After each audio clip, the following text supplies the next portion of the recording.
Are you sick of DJs who get paid to get songs played off a set list that exists in the money-filled fists of the fat cat? That's old hat. You don't need that. Let's bring back the good tracks with the real cats who you knew you, and blew you away with the way they could say what they wanted to say every day.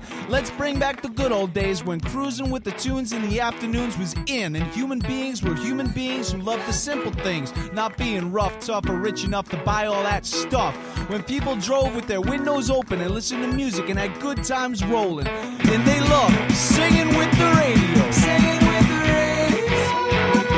Let's bring that back. Ramapo 90.3 on the FM dial. While streaming online, you'll find WRPR is by the people for the people. And let's bring back singing with the radio. Singing with the radio. You're listening to WRPR Mawa. Now that's a face for radio. This is Jonathan Casillas from the New York Giants, and you're listening to Beast of the East on WRPR 90.3 FM.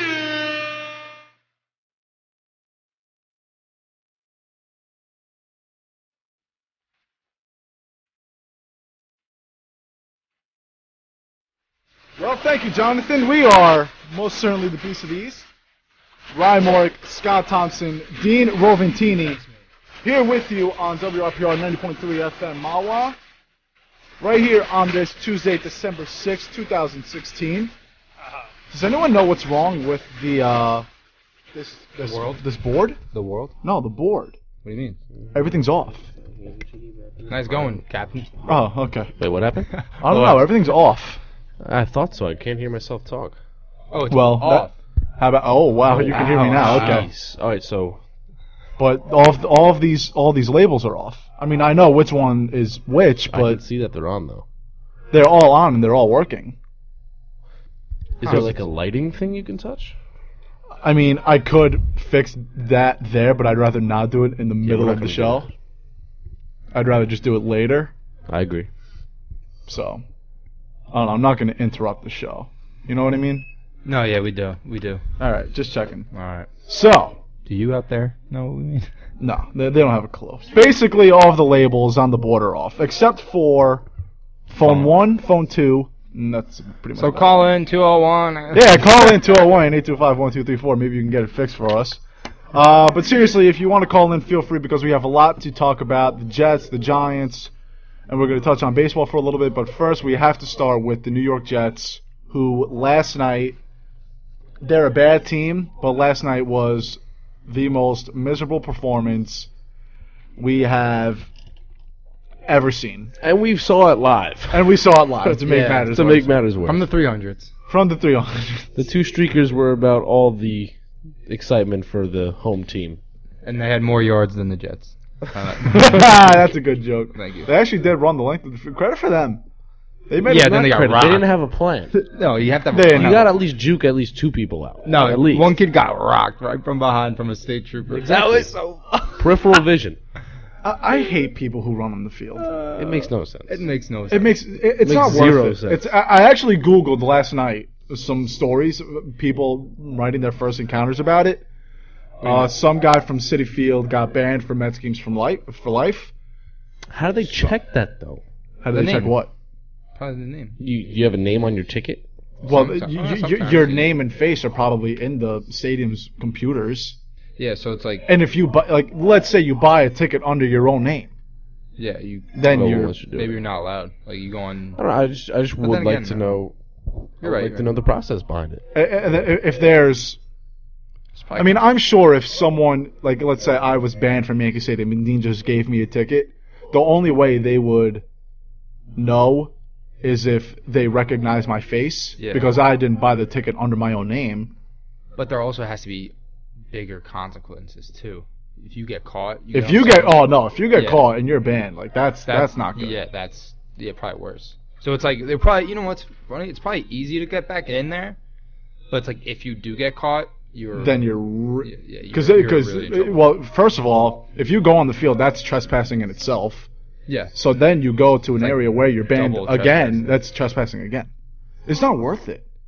You have to pay a bunch of fines, then you have to pay for lawyers, a bunch of legal fees. It all turns out to be at least a couple $1,000s, a lot of $1,000s rather. I saw some guy, he said he spent probably $20,000 just from running on the field, from legal fees and stuff. Stupid. Was it worth it? No. It can't be. It can't possibly be. No, because you can definitely take like a tour like of the stadium, like for a certain amount of money, and get on the field If you really want to. Yeah. I don't see. But I mean, I got to give props to all security though. I mean, you never know. There have been stories where I never heard about this until last night. The Kansas City Royals first base coach from about 15 years ago actually got attacked by two insane fans. Ran on the field shirtless. They're criminals now. Go figure. But they just beat the crap out of this first base coach. And no for no Zero reason. reason. Zero reason. And the entire Royals team came out of the dugout and just fell on top of the guys. And now the poor first base coach is on the bottom of 30 bodies. But Well, who was it? Was it Angel Pagan? Yeah, that was great. Ansel Pagan took the guy down. Yeah, That was awesome. But remember the Monica Seles got stabbed. The tennis player, I think it was 1993. Some guy ran on the court and stabbed her. Yeah. That's insane. People are crazy. I mean, 99.9% of people who run on the field are doing it solely for attention, as Dean drops his phone and is really embarrassed. Or intoxication.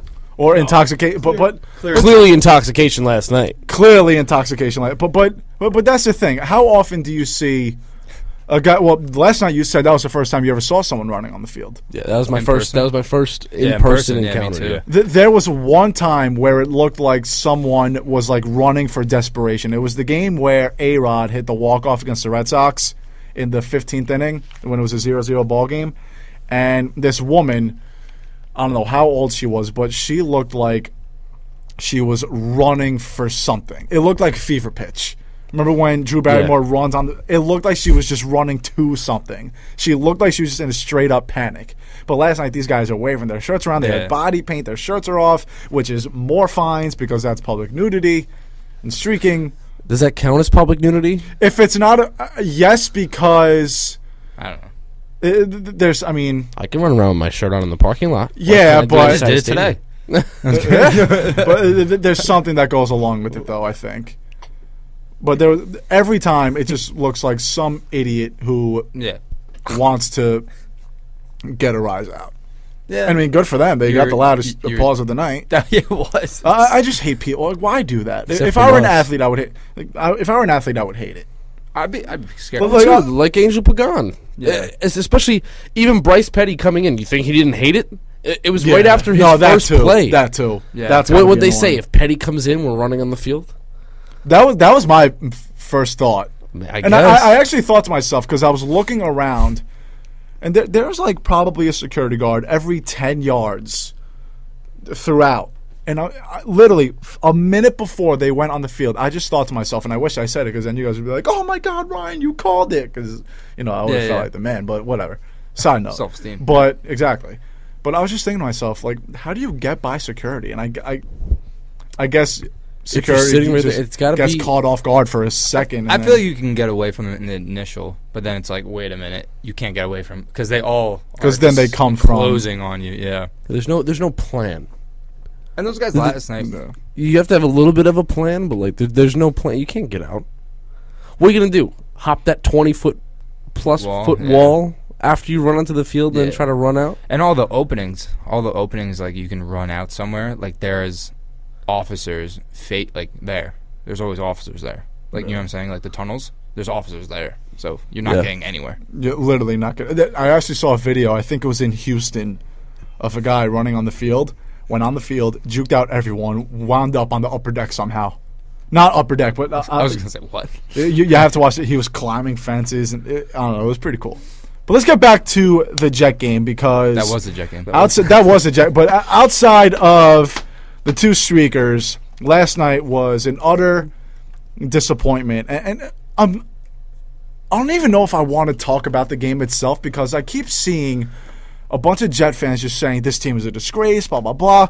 But heading into Monday, every Jet fan, we were with Jet fans who were rooting for the Colts last night. Now, all of a sudden, your team gets embarrassed, and then you've had enough. How many Jet fans were going into last night rooting for the Colts in the closet? I would think a lot. Absolutely. But then, Absolutely. But then they get embarrassed, and then all of a sudden, I hate this team. Blah blah blah. I thought you were rooting for them to lose. I guess you want them to at least put up a fight. Definitely. And the fact that, think about it. Last week, they knocked off Tom Brady off of primetime. The Jets are that bad where they took out Tom Brady off of primetime, national television.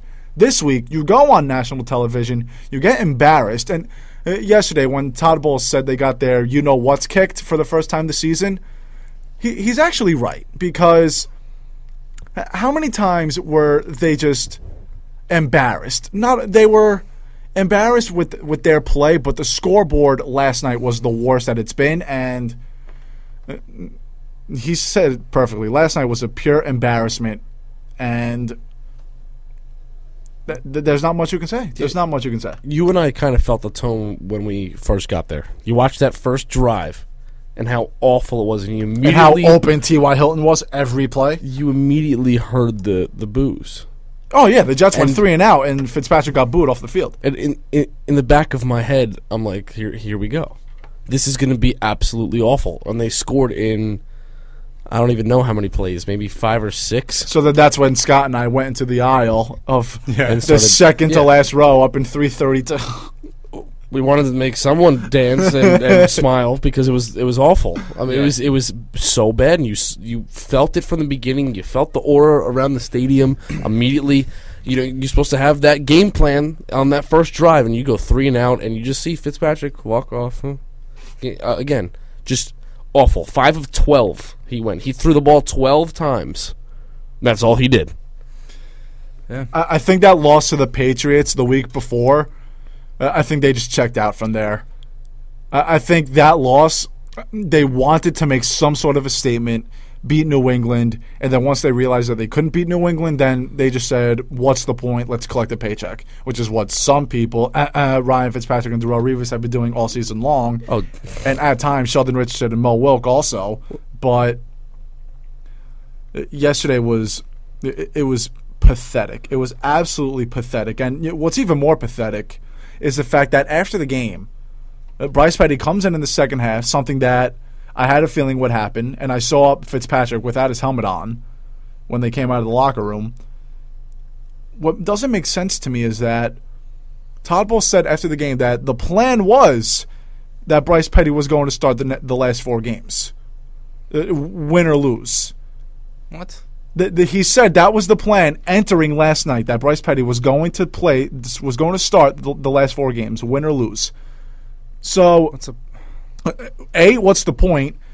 B, why even put yourself through that? If you were heading into the night with your starter for the rest of the season set, what is the point of starting Fitzpatrick? True. There's no point of it. Again, we were talking about this last time we were talking about the Jets, and I think it's a front office thing again. You're paying this guy, like we said in the beginning of the season, you pay this guy, you have to play him. And I feel like this was one of those games. It was national television. You have to at least put him out there and show everyone that it's not our fault. He's the one doing it wrong. And it kind of worked. Because you saw that in the first half, he literally did absolutely nothing that was even close to what a professional quarterback looked like. This game, I said, was probably the worst professional game I think I have ever watched. Yeah. Not even live, just on TV in general. That is the worst game I have ever seen put up by a professional team. And you talk about Fitzpatrick, and we said that you should just keep on starting Bryce Petty.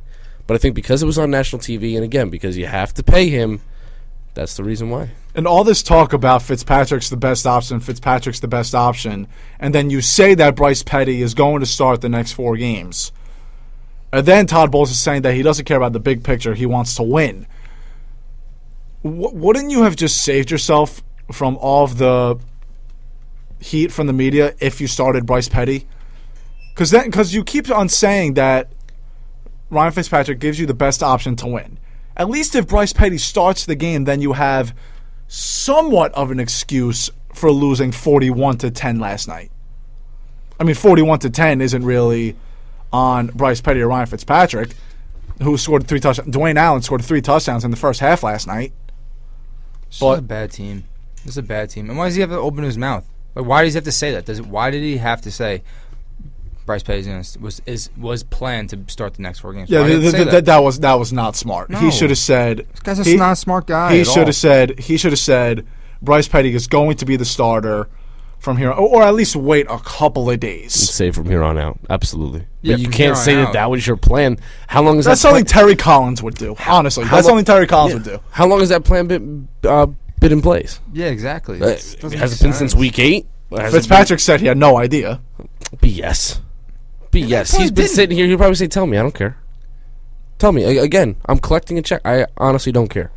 I'm making more money than 3/4 of the entire country. I could care less." 3/4. He Well, probably, yeah, you know what I'm saying. he probably didn't know. This is how bad this organization is. These coaches are terrible. They say the things when they're not supposed to say. Like, he probably didn't know. You think he cares?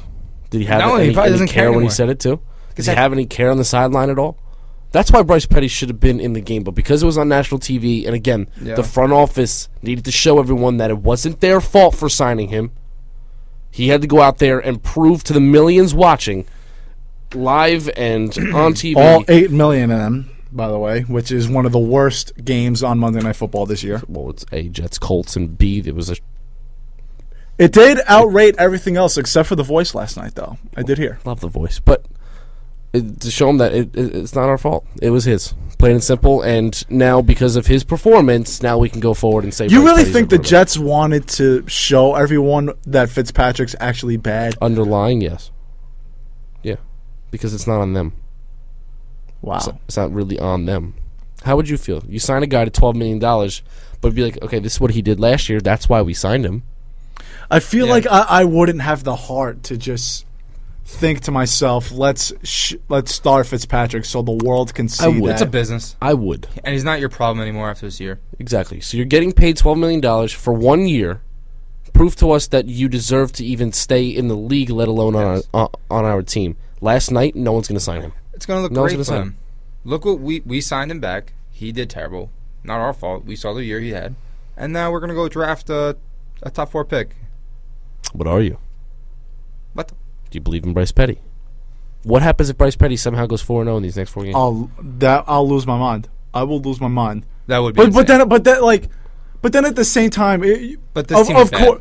Of course, yes, the team is bad. But and then you're gonna get every Jet fan ripping apart ownership and saying, "How come you couldn't tank?" Blah blah blah.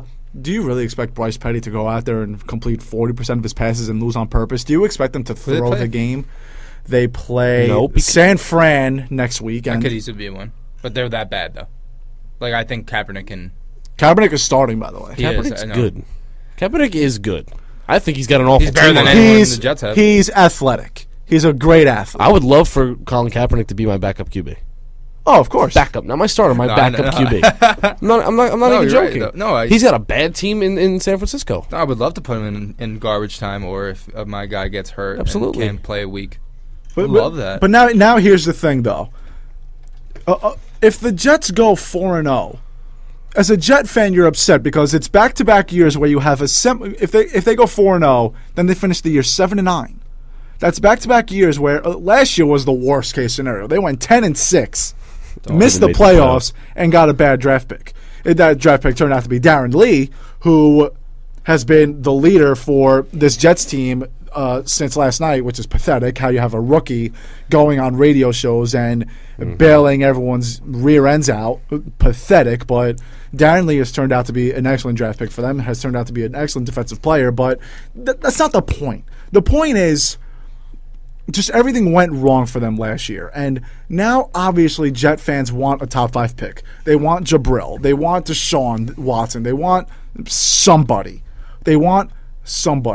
So now, and I think the Jets want to. The Jets, underlyingly, they want to lose out. They know they're not in playoff contention. They literally have a 0 to play for. They were officially eliminated from the playoffs after last night's loss. But now put yourself in Todd Bowles' situation. This is what I feel for him. Todd Bowles said he doesn't care about the big picture. He cares about the season now. Todd Bowles is not going to go. Well, maybe he is because he's just an overall terrible coach. But figuratively speaking, your head coach is not going to go out there and say, hey, guys, let's just lose and whatever. Your quarterback is not going to go out there and say, you know what, guys, I'm sorry, but I feel like absolutely playing terribly today. So now put yourselves in the Jets situation.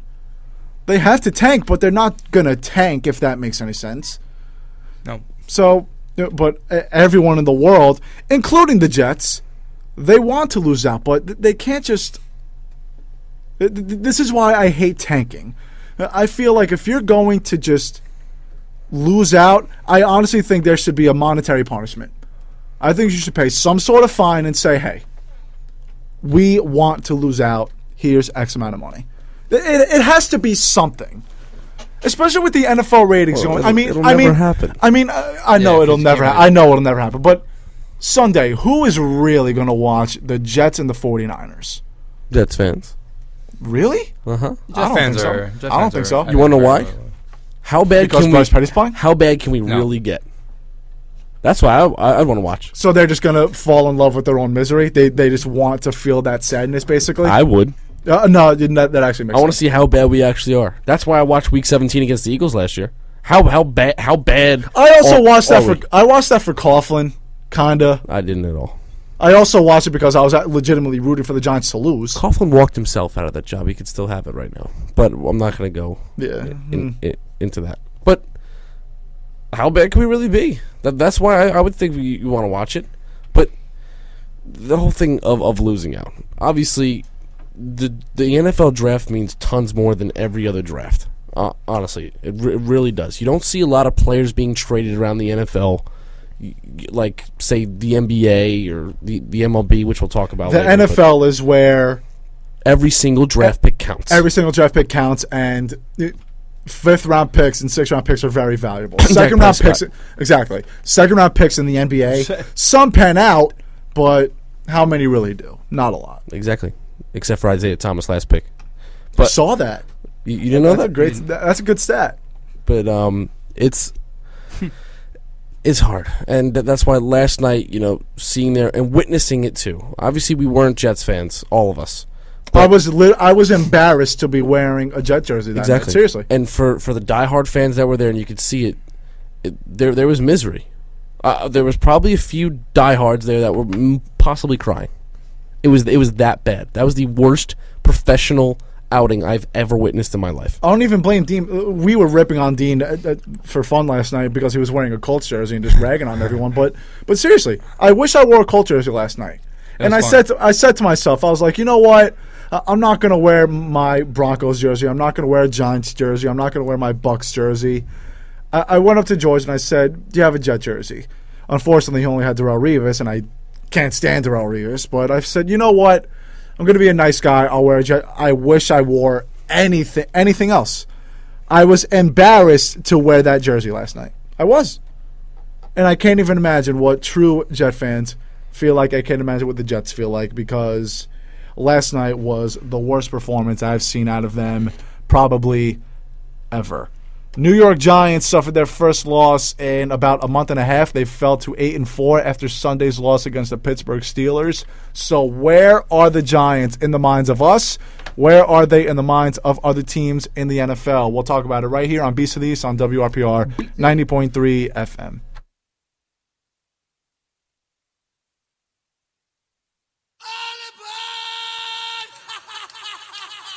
Hi, this is Ozzy Osbourne. For many years, I've had a drink problem, and I'm trying to battle that problem every single day. But one thing I don't drive my car when I'm drinking. I get someone to drive me.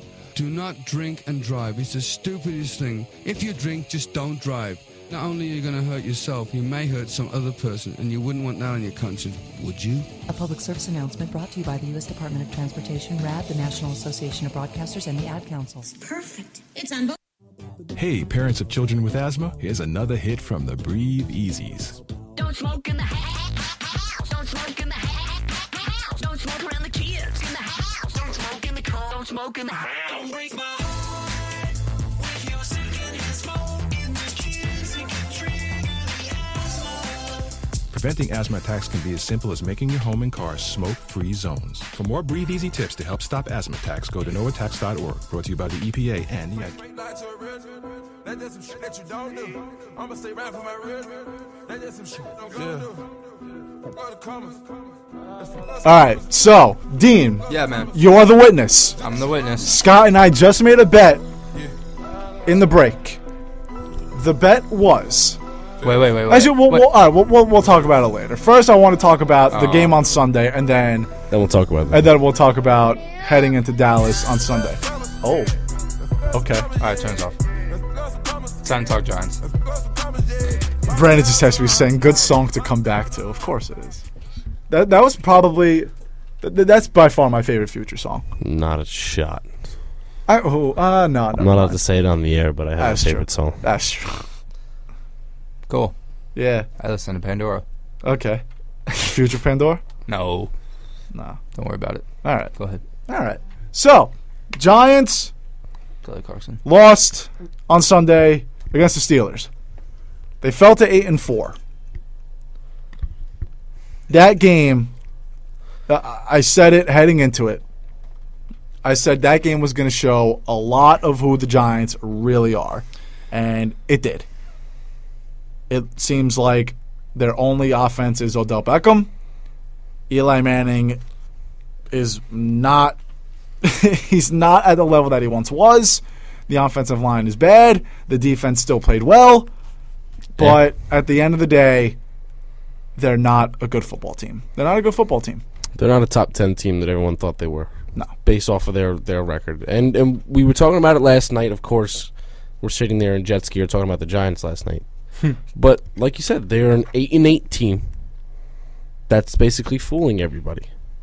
And you are being bold, and Ryan, and saying that you think they're going to lose out the rest of the season. I think the New York Giants are going to.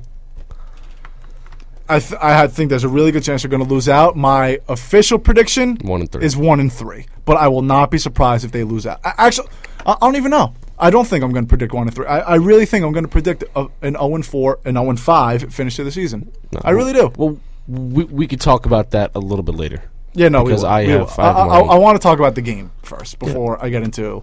It was bad.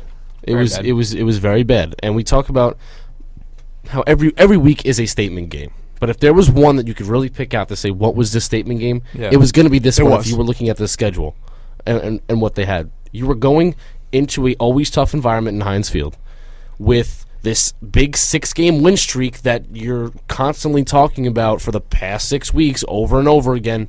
How this team's really starting to click. The Giants really never bragged about it, though. Notice that. No one on the Giants bragged about that winning streak, especially after that Cleveland game. Then maybe I did. Maybe I'm putting it in my head. But this was a statement game, and you completely and utterly dropped the ball. And it wasn't just that it was one or two people. It was your key spots that just dropped the ball. Your quarterback dropped the ball completely. Your offensive line that we've been talking about has been great in just keeping Eli upright. We don't care about the run game. It's non-existent now. Keep this guy upright, but you can't do it without flags flying all over the place. And making stupid plays. Odell getting 1 target in the first half. Where does that make sense? Rashad Jennings getting 6 catches and Victor Cruz gets 0. It's just everything was jumbled on Sunday, and it looked awful. I shut the game off. I couldn't watch it. Yeah, I said Odell's their only offense. He had 1 target in the first half. 15 in the second. Yeah, you can't do 8 and 7. Macadoodle do. You can't put 7 and 8 or 6 and 9. I mean, it's just bad. It's bad. I didn't even watch the whole game because I was just kind of over it. I was over this. It was one of those, yeah. The man, like, this team is just killing me. And I've been saying this all year. I hate the play calling. Oh no, I say this all the time, and when I keep watching all these plays that they run, it annoys me, and I didn't watch the rest of the game. Who's their OC? O'Sullivan? What did he say on? I think it was on Tuesday. We're a better offense when number 13 gets the ball. So what do they do on 4th and 1? Throw to Will Tye, and it wasn't a complete pass.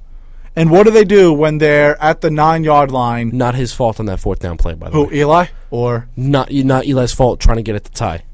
No one picked up Lawrence Timmons on that front line again, and he came right through. You're right. But that also makes me wonder how much of it is the play calling, how much of it is Eli rushing throws. A how lot much of it is the play calling. If you looked at that stat I told you about yesterday, I do think most of the time the play is set for one guy. Yes, and it doesn't help when Eli doesn't really go. I mean, you credit the offensive line for keeping Eli off of his butt, but how many times? How many times is Eli letting go of the ball a half a second too early? A lot of times. Yeah, and I will give the offensive line credit. They can't do anything with the run game, but they do cover Eli. They have been covering Eli a lot this year. Yeah, but I will say that. But he does get rid of the ball a little too early for my liking. To me, though, I'm with Dean, though. I don't like the play calling one bit. And I told you the stat last night. The Giants go out with the same 11 personnel 92% that's unbelievable. of the time. There's no different package. There's nothing else. They set up the same every single time. And the one time there was a different package, Larry Donnell came on second down.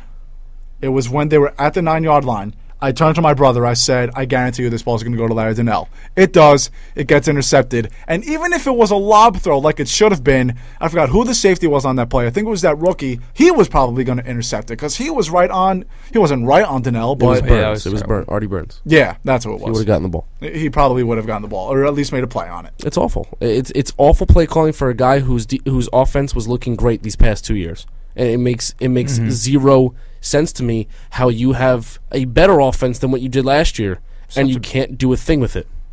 It baffles on paper. Well, it is. No, it is. Yeah, it just you're right. baffles my mind. I know. How you can go 1 week against the Cleveland Browns when you should really be getting everybody involved, and Sterling Shepard doesn't get one target. I'll let you finish. And then Victor Cruz this week doesn't get a target. I mean, yeah, no, you're right. The one thing I always say about games that are quote-unquote easy wins is that it's a fundamentally sound game. It's supposed to be a game where you work on your fundamentals and try to get everyone involved and see what you really have. It's almost like a practice. Switch up things. Try different plays. Try a flea flicker. Do something. The fact that Sterling Shepard did not get a target against Cleveland, and Eli apologized for it, I get that. But again... Is he apologizing to Cruz now? It's ridiculous. And again, where does that fall? Is that on Eli for rushing throws, or is that on play calling saying, throw this ball to this person no matter what? And I think it's more of the latter. I think it's more of the latter. You can't help but think that, because why else in your right mind are you going to throw to a practically double-covered Larry Donnell on second down? Larry Donnell, who got benched for Will Tye. And I'll give Will Tye a lot of credit because he's been the Giants' security blanket a lot this year.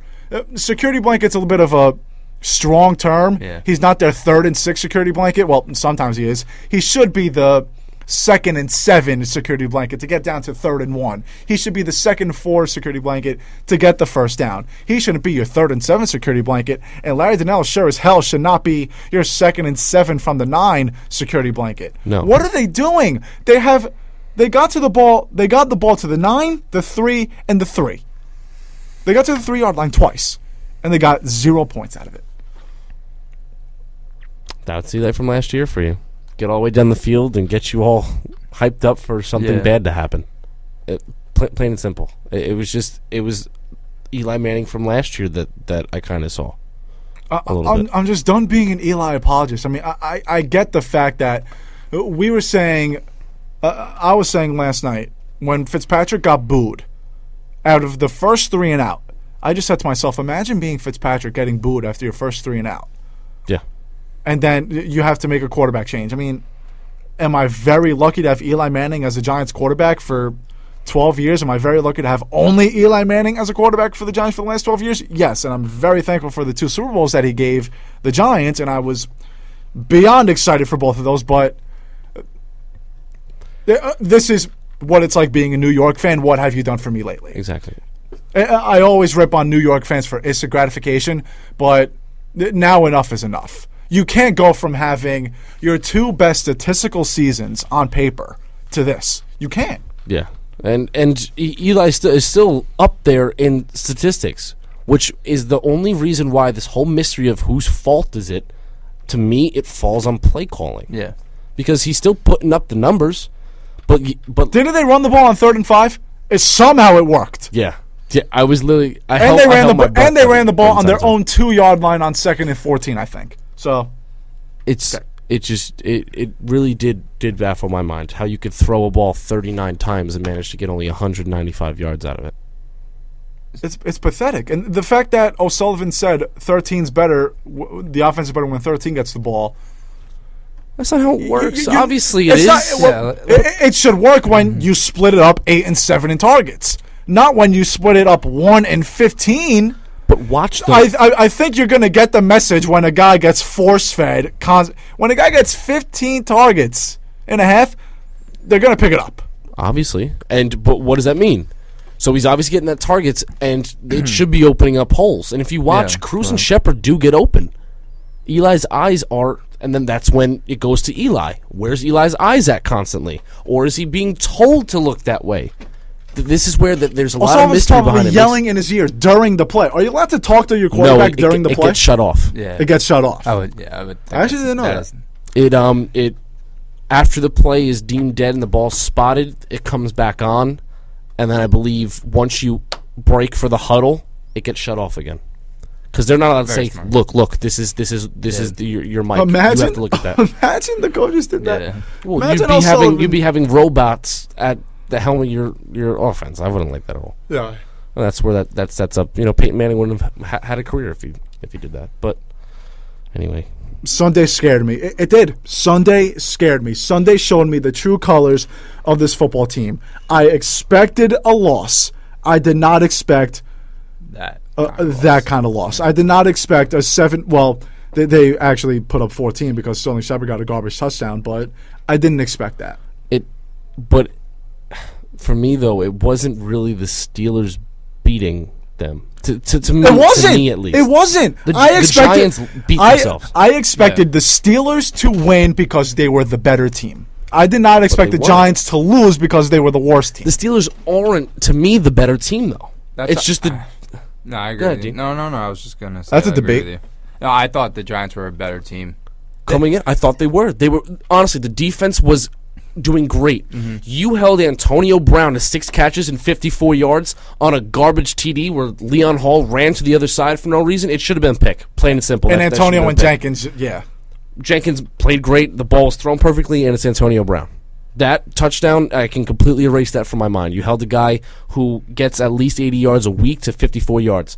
And I thought they did a good job against Le'Veon Bell, too. I mean, Le'Veon Bell, sure, he carried 100 yards, but... He had it 29 times. That's more than quarterbacks throw sometimes. Exactly. So that's what? Less than 4 yards to carry? But again, screens that were blatantly obvious. Yeah, there were just a lot of things. When Antonio Brown sets up, trips right behind 2 wide receivers, where's the ball going to go? Wide receiver screen. How did you not pick that up? Yeah. It's stuff like that. Little things that the Giants beat themselves at. And then you have crucial moments. You get a 3rd and 15. Odell picks it up. He's fired up. Your team should be fired up for getting out of that zone. And then you hold the guy for no reason. You get bull rushed by a guy who's 70 pounds less than you. Mm-hmm. John Jerry with the hold when Sterling Shepard got you into the red zone. Stupid plays. It was just stupid stuff. That's why I couldn't watch the game. You beat yourself. It wasn't the better team beating you, in my opinion. And you wonder why I really think the Giants are going to lose out because, A, 3 of the next 4 teams that they face, they are better. The other team is better. Dallas is better. I think Detroit is better. I think Washington is better. I do. Well, Dallas is no question, obviously. Detroit's been playing too easy of a schedule. Okay. I think Detroit. I think they can beat Detroit. I think they could beat Detroit, too, because they have a very good defense, but... Yeah. I really like the way Stafford's been playing. I really like the way Golden Tate's been playing. Look at the defenses he's been playing, though. He played the Saints last week, and they might as well have put Amir Abdullah at quarterback, and you can beat them. But don't get me wrong. The Lions are a good team this year. I don't think that they're better than the Giants. I don't think that Washington, at least week 3 Washington, was better than the Giants. The Giants beat themselves again when they played. Yes, but I think Washington has gotten better. Washington is the 2nd best offense in the NFL. Washington's offense, yes. Washington's defense is a different story. True. That's going to be a battle of 2 strengths. I can't wait to see what Norman says before that, by the way, too. I can't wait. I do think, I really do, and you have to remember, Philly is on the road, off of 3 days rest. So, on paper, do the Giants destroy the Eagles? Of course they do. But It's on 3-day rest. That game's on a Thursday And it's night. That game's divisional. on the road at Philly, division rival. Yeah. Not the perfect scenario if you're the Giants. And what's going to be even worse is that let's say they go into that game losing 3 in a row. So you go into that game losing 3 in a row with all of that added onto it. That's going to be advantage Eagles in my part. It already is advantage Eagles in my part. Well, yeah. Obviously, any divisional game that's home, I give the advantage to the home team. I don't care what they look like unless they're absolutely atrocious. Unless they're absolutely which the Eagles have been. I mean, the Yes. Bengals Yes. just waltzed right in and just took everything and left. But when you finish your season in Washington on the road, like you said, second best offense. You know how Kirk Cousins likes to play against divisional teams. A lot of things got shaken up Sunday. It's not just the Giants losing. The Bucks won, and the Bucks now, are in that have that. Washington is sixth out. spot. Washington is out right now. If Washington keeps losing, then that'll be your friend. But there are a lot of things that can happen in these next 4 weeks. But like you said, this game was a statement game for me, and it scared me. It really did scare me because not only did you beat yourself, but you're about to play the NFL's best team next week after basically playing a game and going in the locker room saying, "What just happened? What did we just do?" And now we have to go face that entire squad that is on their high horse right now. The Giants have to go 10-6. They have to go 2-2 in these next 2 games. I don't think 1-3 is going to cut it because Minnesota and Green Bay, they are both 6-6. They both have easy schedules. They both have the tiebreaker over the Giants. 9-7 is not going to cut it. The odds of Minnesota and Green Bay winning out, very small. Considering the fact that Minnesota and Green Bay play each other, so one team is going to tie or lose. But 10-6, I really do think we'll get the job done because also if that win is against Washington, if one of those 10 wins is against Washington, that is almost a guarantee, unless if Minnesota or Green Bay win out, because then they would have the tiebreaker. I don't know what the tiebreaker would be. Well, let's see, because Washington has a tie, so they are 6-5-1 right now. Mm-hmm. Giants are 8-4. If the Giants beat Washington on January 1st, depending on what Minnesota and Green Bay do, that's their biggest game. The Cowboys won the division. You have to assume that. Obviously, it would help conference record, but those 3 or 4 games are going to be huge. They're going to be huge. They still can get the division if you really think about it. They can, yeah. I don't think it's going to happen. Dallas clinches the division with a win on Sunday. But exactly. But if you beat them, obviously Dallas still makes the playoffs. But if they got the berth, with the loss of everyone last week, on Sunday.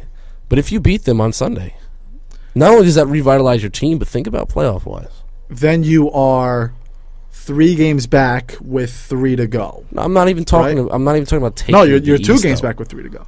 The reason why I'm hankering on this game, and now we can bring up our bet.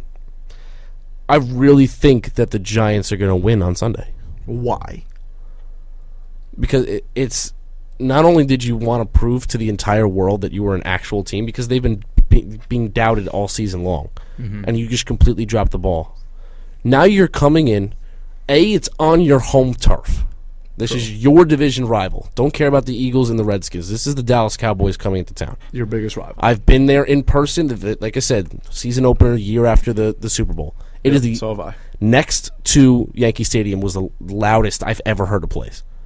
If you don't win this game, to me, it means you're not really a real team and you're not really going to make an impact on this playoff. Would they be a real team if they competed very well? Absolutely. Like I said, if it came down to Dan Bailey kicking a field goal to win the game, then you did your job as a team. They were they shake won by hands. a field goal. Ben McAdoo, I'm walking into that locker room, clapping my hands. Done. Obviously, they are a great team. You don't go on an 11-game win streak if you're not a great team. They are the team to beat right now, and you've done it. Everyone says, "Oh, Dak Prescott only had the playbook for a few weeks." No excuses. They still handed the ball off to Zeke almost. That's ridiculous. Yes, almost the same workload as Le'Veon Bell.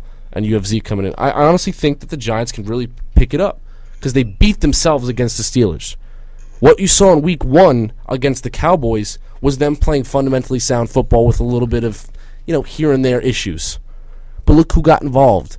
Victor Cruz gets a touchdown. Sterling Shepard, did he get a touchdown? Yes, Odell and Cruz got touchdowns, not Odell. You see what happened? Odell. That's when everyone was getting involved. This run game wasn't as bad, but still, I mean, this team, there's so much potential behind it. And on top of that, they also had Vereen that day, but on the flip side, Jason Pierre-Paul might be out for the season, which is a big loss. Jason Pierre-Paul, you said on your Giants podcast for Scout, Jason Pierre-Paul is going to be is a very good candidate for Player of the Year, comeback Player of the Year. I think he's at the top of the running if he can come back. Before coming to this week, Dean, you may not know this. Before coming to this week, during that win streak that they had, Olivier Vernon and JPP had 15 total sacks, I believe. By the way, Olivier Vernon has been proven he's worth the money. 5 games in a row with a sack. Just said it today too. Just said it today too on that podcast. Absolutely worth every single penny. And that's again, they didn't have a pass rush. We were ripping on him for the first couple of weeks. Yeah. We were saying you're getting pressure, but you're not putting up numbers. You didn't have a pass rush against Dak in week 1. Mm-hmm. He got to sit there and do whatever he wanted. And he was still a little bit. Yeah. But he has his sea legs now. He's not afraid to run anymore around the pocket. Right. Jerry Jones is letting him be himself. Jason Garrett's letting him be himself. Go ahead. Go have fun. Obviously, when you're doing this and handing the ball off to Zeke, so many things get opened up, and he's been doing a great job. No doubt this Cowboys team is better than what they were week 1. But I still think that the Giants have gotten better since week 1, too. Definitely. But this past week just showed exactly what this team can do to themselves, how they can really drop the ball and be the New York Giants we knew last year.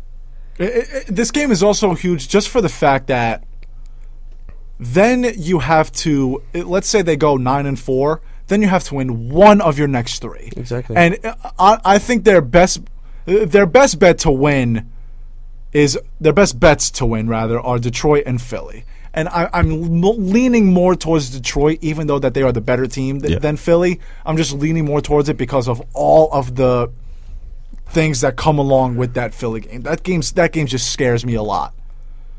If they beat Dallas, then maybe what we're saying right now is completely forgot about. How I'm saying right now they're not a real team. Exactly. That can all get thrown out the window. Maybe it can be a fluke win. Again, it will to me. This is another game where we will find out a lot about the Giants. If they lose by 2 possessions, then the Giants are an 8-8, 9-7 team in my opinion.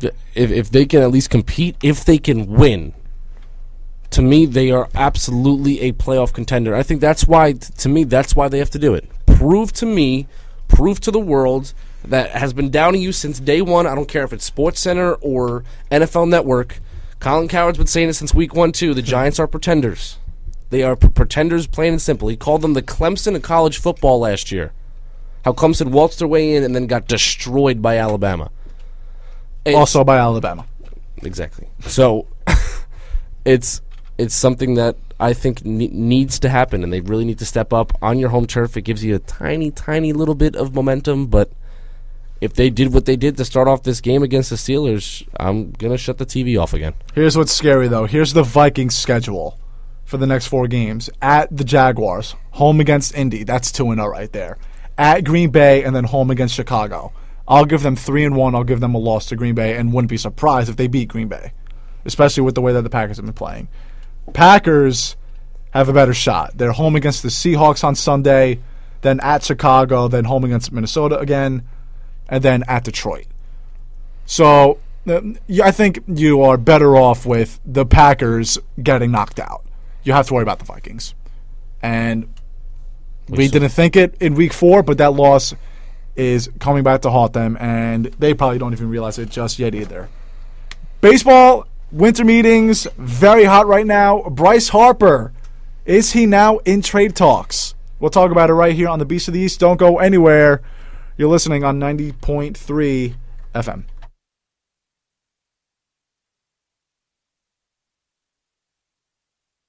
I'm a champion, realize Shaq's mechanism. Hi, Shaquille O'Neal for Rad. This is not your normal PSA. Don't be stupid. Don't drink and drive. If you're going to go out and have a good time, it's fine. But designate a driver to drive home. Let's stop the madness. Don't drink and drive. public service announcement brought to you by the U.S. Department of Transportation, RAD, the National Association of Broadcasters, and the Ad Council.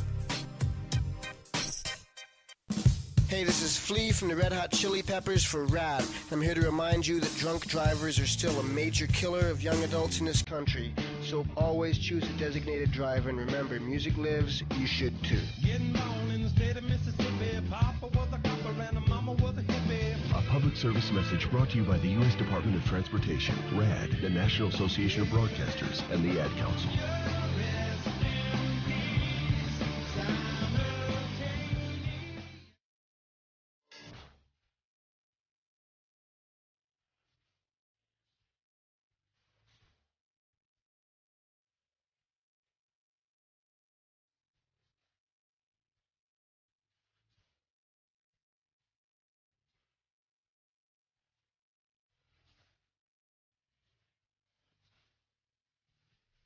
Beast of the East on WRPR 90.3 FM, 6:53 p.m. here in northern New Jersey. So, with about 7 minutes left, the winter meetings are red hot. I hate it. Chris Sale going to the Sox, which kills me on the inside. Yes, because it's not David Price. David Price was okay when he went to the Red Sox because he can't pitch against the AL East. Chris Sale's lowest ERA of his career against opponents is against the Yankees, by the way, 1.17. He's so good. I know. Great. Yay. Yay.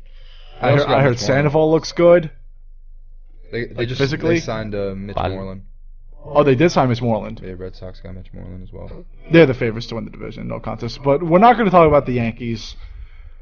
Well, we are going to talk about the Yankees in some sense, but not the current day Yankees, because Bryce Harper is reportedly it's been a long rumor, but he apparently went up to the Nationals and said that he wants a $400 million contract. Two things. A, if the Nationals are not going to pay that contract, they need to trade him. They have to. You can't get it. You can't get rid of him for nothing. Look at the Yankees with Robinson Cano. The Yankees are still kicking themselves for that. And that was all on Steinbrenner. He did not want to trade Robinson Cano. Cashman did, but Steinbrenner didn't want to. I don't want to trade him, but I don't want to give him $300 million. Right. So. Exactly. That's silly. But two, is this guy worth $400 million? Mm-hmm. Really? Yeah. I'm going to completely disagree with both of you. I know you are, because you said it in such a manner. Yeah, I know. Why? Because you asked me why the Giants are going to win. Why? Because he's had one elite season. I understand the guy's 24 years old. I understand the guy's going to be a free agent at age 26. I understand that this guy is not going to be a consistent 240 hitter like he was last year. I understand that he's not going to be a consistent 279 career batting average throughout. But is one season really enough? Honestly, is one season really enough? I understand that year was incredible. It's Bryce Harper. I understand it's Bryce Harper. What do you mean it's one season? I mean, it's one season. He had one elite year. Yeah. So you're telling me was he's that not 2 that? years ago? Yeah, but you see how he plays. And like the Okay. skill he has. Okay. He's that good. You're not going to get Mike Trout. I'm not. So you take your second best option if you're really going to go after him. But for that much money? Yes. How old is he? Becoming What is he? paper. 22? 24. I think he's 24. Money, 24. Money is just paper now in baseball. So really, just If he's asking for that, and you are literally the only team that can give it to him, give it to him. If you're the only team that can give it to him, though, okay. The Yankees are the only team who can give them a $400 million contract. I get that. But are they also going to be the only team that can offer him $350? Are they also the only team that can offer $300? And I wouldn't even touch $300 with Bryce Harper right now. I wouldn't. You're crazy. He's had one good season. I don't care. I do. I don't pay guys. I'm not going to pay a guy because he's shown the flashes of talent. Because if that were the case, flashes. Day in he's and day had out. one good season. Stop looking at stat sheets for 2 seconds. Okay. For 2 seconds. Okay, all right. I'll stop looking at stat sheets. Let's see. Name a guy that plays harder than Bryce Harper. Okay. Name a guy that riles up a team like Bryce Harper. Okay. He's a pure leader. Let's pay $400 million for a pure leader. Pure leader that's going to be at a short porch that basically Hits line drives out 24/7. A pure leader that has had one season above a 300 batting average, Scott. Dude, he's broke out as soon as he got to this league. Did he break out? Yeah. He broke out. He broke out. Rookie of the year at 19. He should not have won Rookie of the Year that year. I'm sorry. That was a joke. He's a 5-time All-Star. You can give me that also. It's a fan vote. It's all popularity. The fact that he's had one elite season. The fact that $400 million. Like no way. People don't like him. I don't like him either. But but that's not why I would have given him $400 million. I want Bryce Harper to be on the Yankees, but not for that kind of money. Well, I don't think if you sign him to that much money, I don't think you can afford a very good team around him anyway. But if there's a guy, in the MLB, fans said I'm not even saying for that. Fans said the same thing about A-Rod. The amount of money that he got from the Yankees was stupid money back then. They said they didn't even want him for that. It's the way the things are working now. Look at that contract. It's inflation up to this point. But all right, let's compare A-Rod and Bryce Harper now. A-Rod was a future Hall of Famer in 2007. This guy's going to be a future Hall of Famer. I agree that he's going to be a future Hall of Famer, but A-Rod had 15 years in the league of straight-up Hall of Fame numbers. Did he? Yes! What? 2000. What contract are you talking about? When he got his Yankee contract. In 2007? He came in the league in 1993. Yeah. He went off every single season that year. Bryce Harper went off 1 year out of his 5. Well, A-Rod went 15 for 15. Bryce Harper has gone 1 of 5. Bryce Harper needs a change of scenery, plain and simple. He can't keep carrying that team. Well, he didn't carry that team last year. And what'd they do last year? They had, 90-some wins? Mm-hmm. Won the division? Yeah. Right, it's plain and simple. I'm giving him that money. And I don't think $400 million is going to happen. But $350, absolutely. $350 is more realistic. I can't name a guy that has... I don't look at stat sheets when I'm going to give someone money like that. I know what he can produce. Yeah. I know what he can be.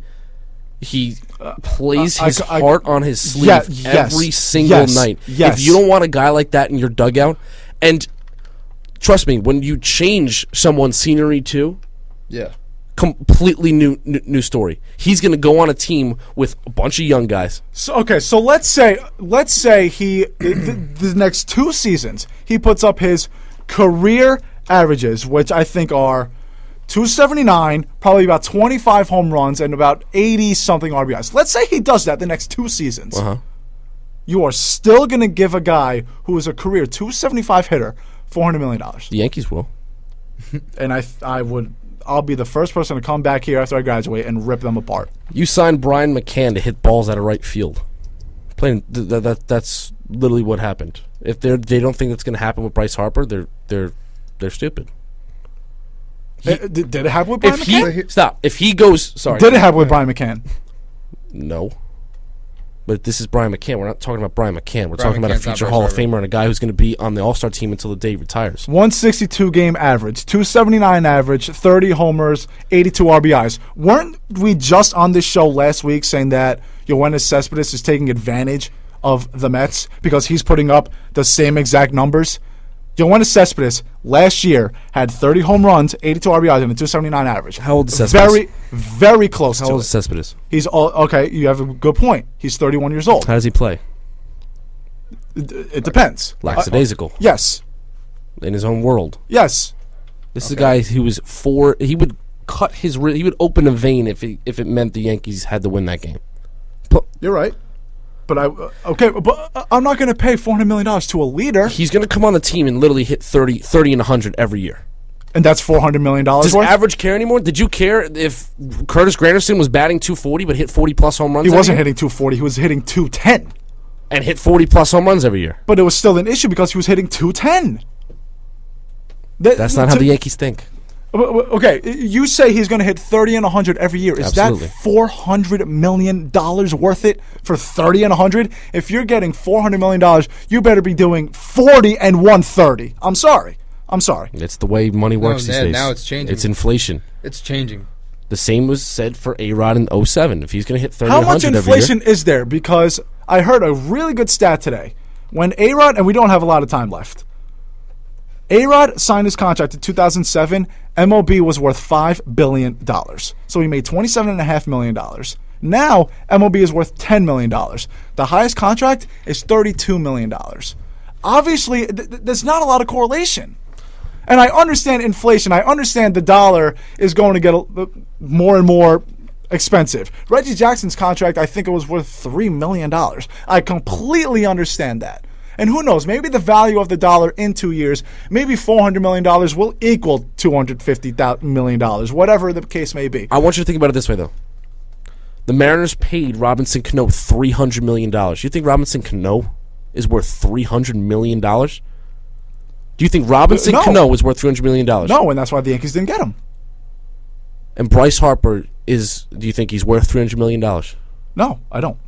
That's crazy. I don't think he's worth $300 million. I don't think 300, at least 300. No. I think the $400 million thing is just because really it's because of the name and money's power, right?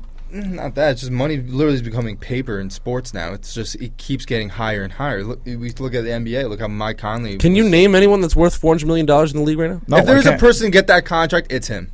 It's him or Mike Trout. There's other people. It is them too, but that doesn't mean they deserve 20. All right, I guess we'll go a little overboard. 22 home runs, 20 home runs, 13 home runs. He was hurt. 42 home runs, 24 home runs. But you're not. That screams out $400 million next year. If he puts up 243, 24, 86, if he does that for the next 2 seasons, but he's on your team for 10 seasons, and you're not signing him for behind.